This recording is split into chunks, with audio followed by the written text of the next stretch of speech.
Boys and girls, ladies and gentlemen, we need to talk. A couple of weeks ago, I put up a little thing here, and I went back in my videos. No, that's not the one I'm looking for. Here we go. This, we need the trend line that we're looking for price to move down in legs, whether it's moving down. Sometimes it moves down and just goes sideways. Sometimes it comes back up a little bit, but we're wanting to see it move down in legs, and then eventually take sell side, which we can put here, sell side. So this next leg would be taking sell side. Bam. Okay. And then we need to see it reverse and start going back up this way.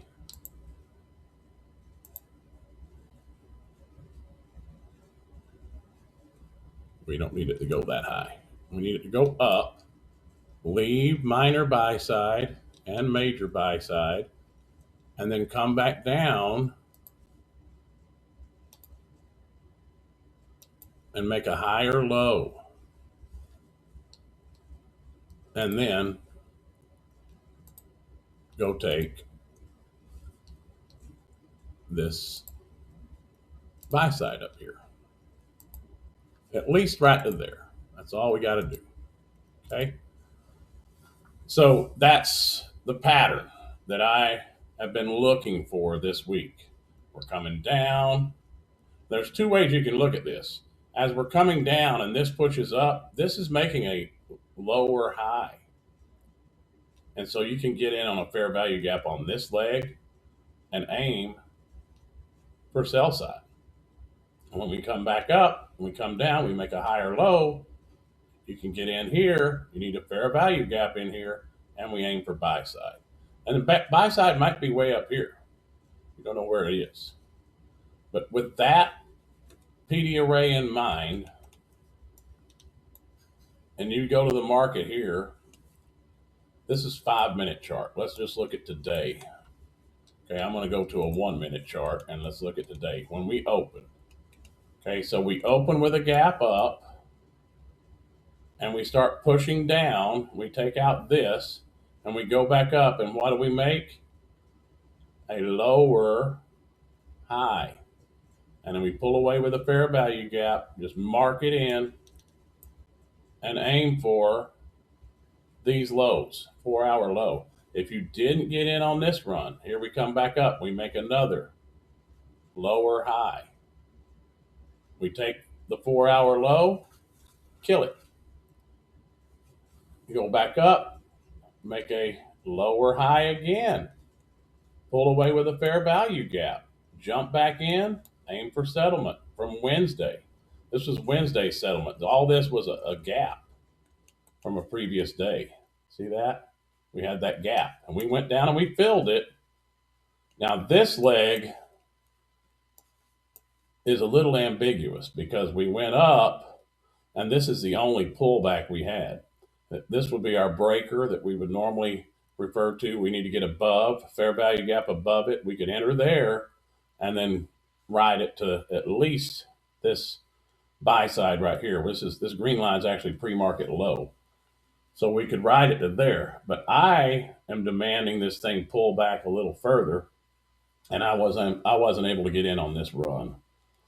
I actually put in an order to get long when this little dip happened, but it didn't quite fill me. I was expecting it to come down to this fair value gap, and it didn't, or possibly this one, and it didn't go that far down. So I missed out on the afternoon move, but I did catch the morning move.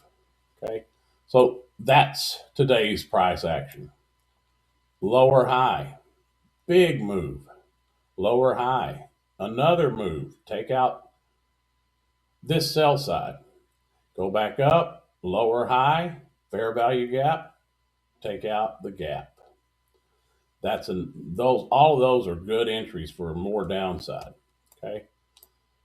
Once we took that, I was wanting it to pull back, so I didn't really get an opportunity there.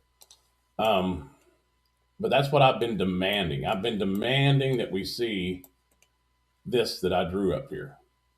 I want to see that pullback. I want to see an attempt to push lower fail. Like these, when it was coming down, we had attempts to push higher, and they were pretty strong attempts, and they failed. And that's what I want to see. Weakness in the market if I'm going short. Weakness. It tried to push higher, failed big time. Tried again, failed again. Took out a low, tried again, failed again. Let's go lower. Weakness in the market. This is strength here, but once we got there, I mean, it's just kind of like Chop City. So you did eventually get back to New York Open there. I was expecting it to go to 7,000. Taking a short there would have been great because we took out that buy side. Let's look at the previous day. Open, gap up. We've made no attempt to fill it. We go up here and we kind of pull away with a fair value gap, but we're waiting. We're not jumping in on this first one. We're waiting for another attempt to push higher that fails. Jump in the fair value gap, and we can at least get this liquidity, maybe even a deeper push. If you got in there and your stop was above these points, this one would have got you. So you would have had to have gotten out somewhere in here. But on this second push up, we're still lower high. We pull away with a fair value gap. That one you could have got to here or even all the way down to here. That's a nice run right there. So we made the lower high, but we were in Chop City all morning, and then the afternoon was the better price action. Let's look at this one. Okay, so we open with a gap down. We try to fill it. We don't. Pull back, try to push higher, fail. Fair value gap, really not an opportunity to enter. But then we push up again, another lower high, and we pull away. There's a fair value gap there. Beautiful entry. We aim for sell side right here. You get it. Maybe there's something else down here we could be aiming for, like a 4-hour low from a previous day or a gap from a previous day. That's where it was actually aiming, I think, right there. Possibly a gap. Yeah, there's a gap right here. So you need to have those levels marked on your chart. If there's a gap in the price action or something, we need to be knowing where those are so you can target the buy side, target the sell side on those down moves. So we push down, we push back up, lower high, pull away, fair value gap. We aim at least to there. If you don't have anything else lower marked, that's where you take your profit. Once we get down here to the bottom, it becomes Chop City, chop, chop, chop, chop. And this was a hard one. NQ was doing a little bit different. This has just kept on going, and each of these look like an opportunity to get long. I mean, you could get long there and take profit here. The final push down where we finally make a higher low here, you could get in somewhere in here, possibly even there, and then try to ride to this one. But it's a choppy mess in the afternoon, really a mess. So the morning move definitely has your best move, and that's the way I played it this week, is I wanted those morning moves and then just end it for the day. Okay, so let's look at this one. We opened here, pushed up, pulled away with a fair value gap. All of this was just chop, but we're still lower high, lower high, lower high, lower high. So when we pull away right here and then push back and make lower highs, sell that sucker. Where do we aim? Maybe here. I don't know, one of these. Just a static 20-point run, whatever. This is pushing down to the 84 level, 83 level. I had that marked. It may have been pre-market low or something, but I remember having that marked. And I caught that run. But now let's look at the reverse. We're coming down in legs. We take sell side. We go back up, and then we come down, and we make a higher low. Pull away with a fair value gap. Right here you get in. Aim for these highs right here. You got them. Boom. Now that's on ES, that's about 15 points, 10 micros. You can take them out along the way if you want to. 10 micros would have paid you $750. Now, this move down is a run on liquidity. And so you could get back in here and aim for the higher levels up here if you wanted to. And once we got up into this area, we didn't want any more. It's a lower high. We pull away with a fair value gap. Where do you aim? Here, possibly here. Ride that sucker all the way back down. Okay. This one, we open with a gap down. We start going up right away. You could say these right here was an attempt to push lower that failed. I don't get involved for the first 30 minutes. So I would be looking at one of these as an attempt to push lower that failed. I'd actually want to see it clear these. And so I know we're not just ranging. I want to see it clear these with a fair value gap. So we get one right here, enter there. Where would you be aiming? These highs. And you get them. That's a nice little push.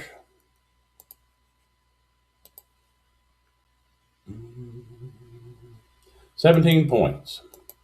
It's $10 a point on an ES, and you can trade a full-size ES without the worry that you have when you're trading a full-size Nasdaq. If I was trading Nasdaq, the most I would do is 4 micros because my stop loss is going to get popped more times than not. It's a much thinner market. ES has a ton more volume and more assets involved. There's 500 of them instead of 100, and so it's not quite as volatile. But if you trade a full size ES, you can make some money with it. So let's look at this day. We opened with a gap up, came down, filled it, and then we just ran. There wasn't really an opportunity to get in here unless you just happen to jump in right there. But we did come back down and make a higher low and then ran this side, sell side, buy side liquidity right there. As soon as we pull away with a fair value gap, we got to get above here. There's our fill. We aim there. Not a ton of money, but it's money. There's our entry, 11 points. That's $500 on one ES. Okay, $500. That's what I did this week, guys. I've been struggling the whole month of December. I went back and looked at one of my accounts. I would have like 4 losing days in a row, 1 green day. And so what I did is I went to my YouTube channel and I went back and watched the lives of when I was funded, I was getting payouts, and I watched my videos then. What was I doing different? And some of it was just luck because I was getting in, like I would see a move start going and I would get in and I got lucky and it would just keep on going up. I wasn't waiting for this higher low. See how that's a higher low right there? I wasn't waiting for that to come back in the month of November and December.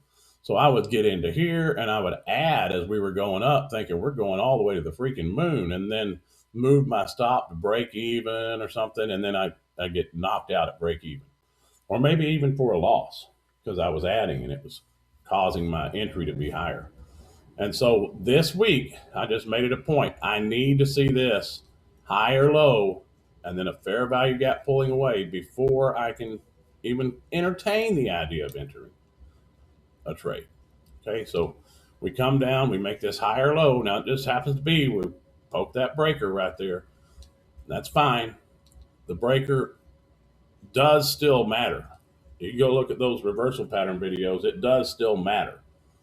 But if it doesn't come back to the breaker and it still makes a higher low and pulls away the fair value gap, get in. Don't demand it come back to the breaker. Sometimes it won't. Today was one of those days that it just didn't. This day right here, it didn't. But we made a higher low. So don't demand that it come back to that breaker. Look for the higher low, not the breaker touch. And you'll get more opportunities to trade, and they will be profitable trades. This one here, the last down close before the run up is right here. And we did come basically back to it, the fair value gap underneath it right here. And then we fell out of bed. So we did, but you need to wait for that higher low. Any of these on the way down is fine. This is a good run on liquidity. And then the run up is good too. Breakers here, we came down, we touched, and then we went on up and took those highs. So don't discount the breaker.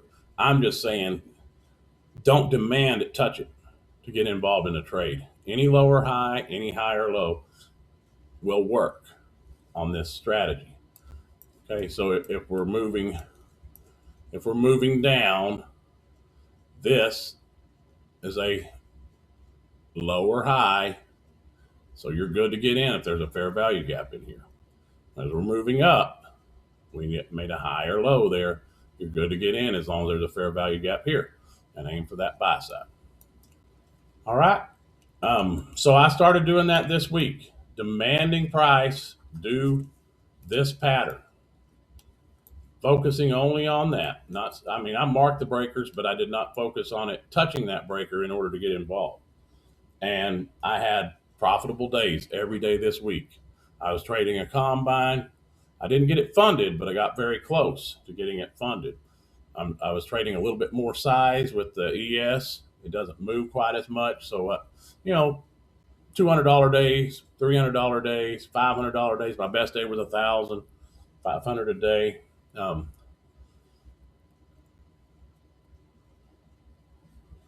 Doing much better.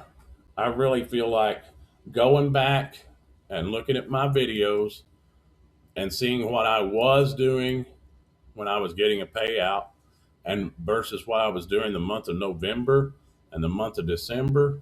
Oh my goodness. I thought I was doing good. I thought I was actually trading my plan and that I was really following really strict guidelines, and I was not at all. I was trading with my emotional brain and not my prefrontal cortex, not my logical brain at all. This week, I traded mostly with my logical brain. Today, I did get really close to getting that account funded, and I did get a little emotional about it. I took some trades I shouldn't have, and I did lose a little bit of my profits, but I recognize it right away and I lock it down for the day. So that's the way you got to do it. You got to work with your emotions because you're going to have them, and be able to recognize, okay, I'm not making a logical decision here, and then shut it down. Walk away for a while. Maybe you come back later, you get a few more dollars out of it, but most of the time when I've tried to add to a winning morning, I only subtract from it because the price action isn't as good. Maybe my brain is a little tired, but sometimes you can, especially if the morning is just straight chop session. You can do better in the afternoon. But I think this was one of those days where you could do better in the afternoon than you did in the morning. Because the morning was just trash. And then we finally started making lower highs and started aiming lower. Didn't quite fill the gap, but we got almost there. We finished it off today. So I recommend to you that you start recording yourself. You can do it. You can get a YouTube channel. It's free. And you have this OBS system, so you can connect it. You don't even have to publish them. You can make them all private, but you can record yourself live as you're taking your trades. And then you can go back and look. Did I follow my plan? Am I trading emotional here? You know, what am I doing that's causing me to blow up my account or not make as much money as I would like? Am I over leveraging? Did I get in early? Did I get a good entry? You know, what's going on? Was I hesitant to enter? Did I enter at the highs? Did I buy the highs and sell the lows? Because I do that a lot. I actually took a short right here today.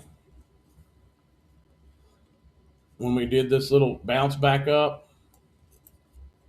right here,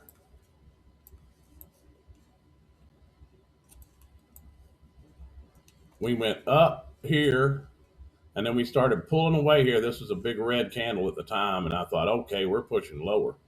That's a lower high. We're pushing lower, and I got in on a short right there. And of course, we didn't push lower. That candle ended up finishing higher than I expected. And then we started running. So, I lost money on that trade. I had to kill it. That was a beautiful entry to the upside.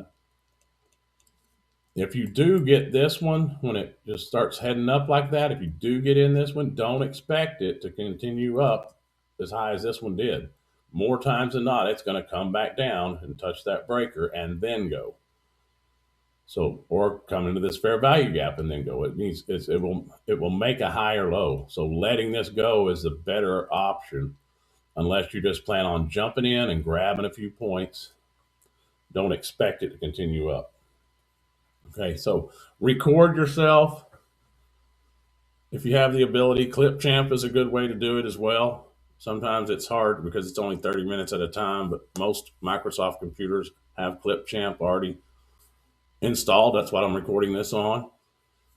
And you can get one window there, but record it. Also, at the end of the day, go in and look at these reversal patterns. Mark out this is a lower high here. Mark it out. Look at it. So when you see it in real time, you'll be like, oh man, there it is. And then you can jump into a trade and catch a move like this, make a bunch of money, shut it down for the day. You don't need to keep trading once you've made your money for the day. $200 a day across 5 accounts will pay you $20,000 a month. And that's enough to live on. You can withdraw half of that, and then that's going to build. So you can start scaling. 200 a month becomes 300 a month. 300 a month becomes 400 a month, or 400 a day across 5 accounts. And now you're at 40,000 a month. That's the way you do this. That's the way you become successful. You got to scale it. You can't jump in and expect to make $2,000 a day every day. Occasionally you might, but you can't do it with over leveraging. You'll only be able to do it with big moves and smaller size. One mistake, if you're over leveraging, one mistake, boom, your account's gone. And the market is very unforgiving of mistakes. You don't get any do-overs. All you get to do is buy another combine. So keep your size small. Get ready for these big moves. You know what a reversal pattern looks like. You know all the components of it. Trade them. And even these continuations. We started down, we pushed up. We couldn't go any higher than that. And we pull away with a fair value gap, jump in, mark it in. As soon as you see one, mark it in. As soon as we took that low right there with a fair value gap, mark it into that sucker and aim for these points right here. It's just a straight line. Any straight line in the market will usually be retargeted. I hope that helps. If you have any questions, comments, leave them below.